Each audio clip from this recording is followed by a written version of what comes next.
Hello les filles, j'espère que vous allez bien. Je suis ravie de vous retrouver pour aujourd'hui mettre au test le fond de teint Forever de chez Dior. Alors oui, je l'ai en échantillon. C'est un fond de teint qui coûte 50 €. Donc c'est pas donné. J'ai des expériences déjà avec des fonds de teint Dior. Le fond de teint Star que je n'ai pas du tout aimé. Et à contrario, le Nude Air qui fait partie vraiment de mes fonds de teint favoris. Donc la relation c'est j'aime ou je n'aime pas, tout ou rien.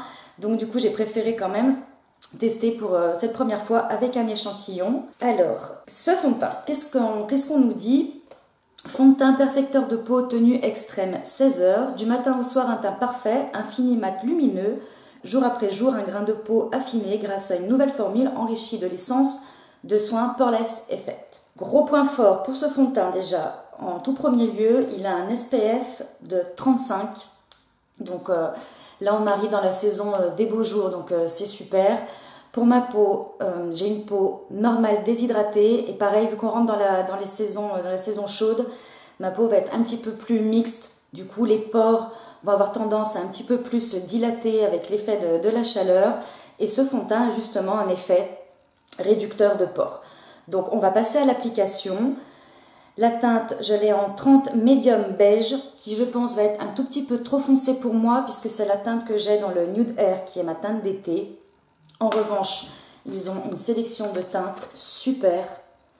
Il y en a vraiment beaucoup.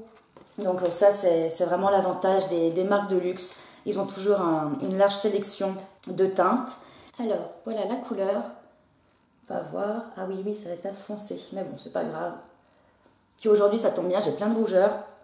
Donc on va pouvoir voir si il couvre bien.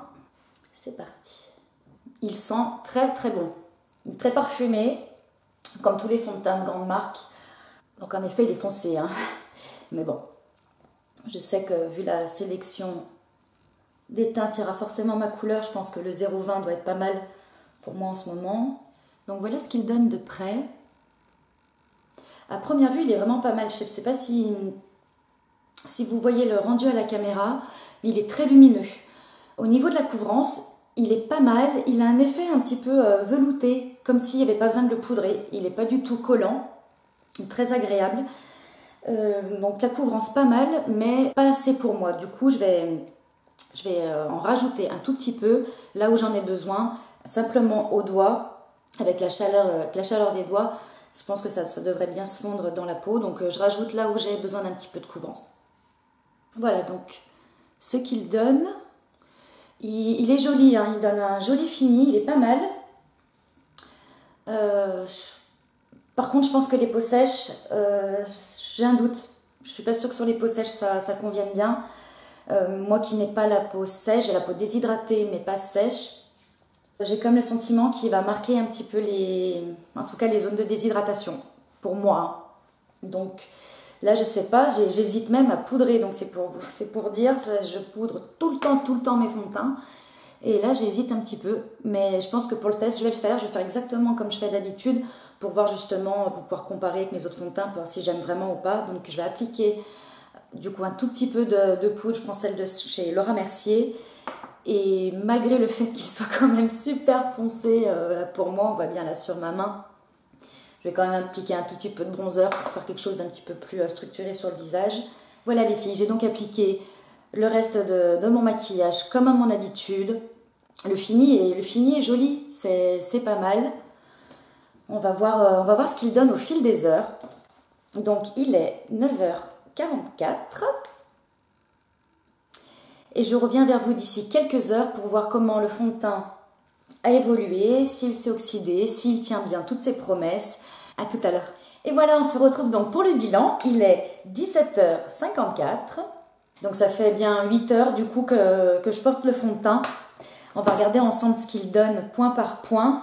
Alors, déjà en premier lieu, ce que j'ai repéré au cours de la journée, c'est que le fond de teint s'était un tout petit peu oxydé seulement dans cette région.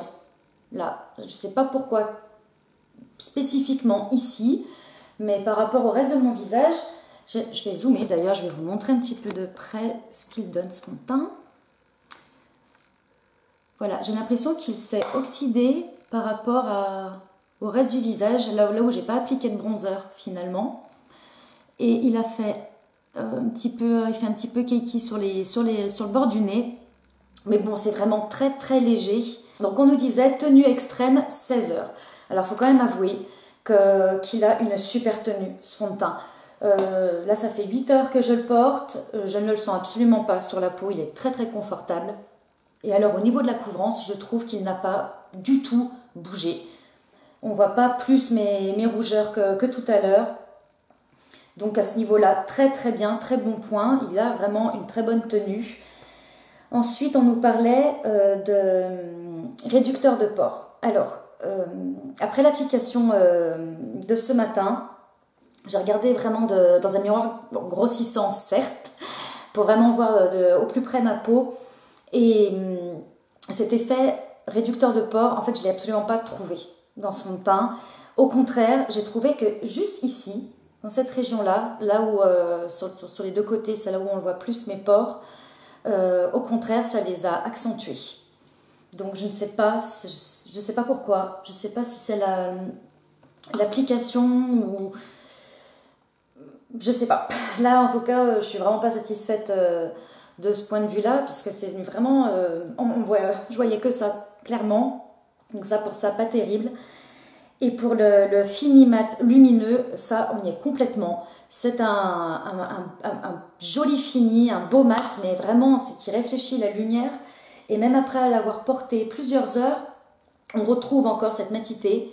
Et il réfléchit très bien la lumière. D'ailleurs, je ne sais pas si on se rend compte à la caméra, mais je brille pas spécialement. Je n'ai fait aucune retouche dans la journée. Donc, très bon point pour ce fond de teint. La seule petite chose, mais là du coup ça va plus être un point de vue personnel, c'est vraiment par rapport à ma peau, c'est au niveau de la déshydratation.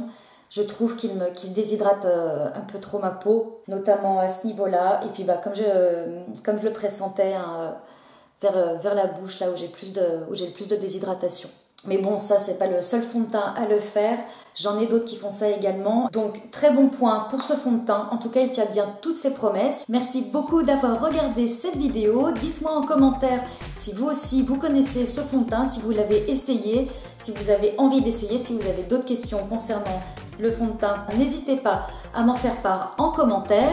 Je vous retrouve mercredi prochain ou dimanche prochain à 11 h pour une prochaine vidéo. Portez-vous bien. À très vite. Bye.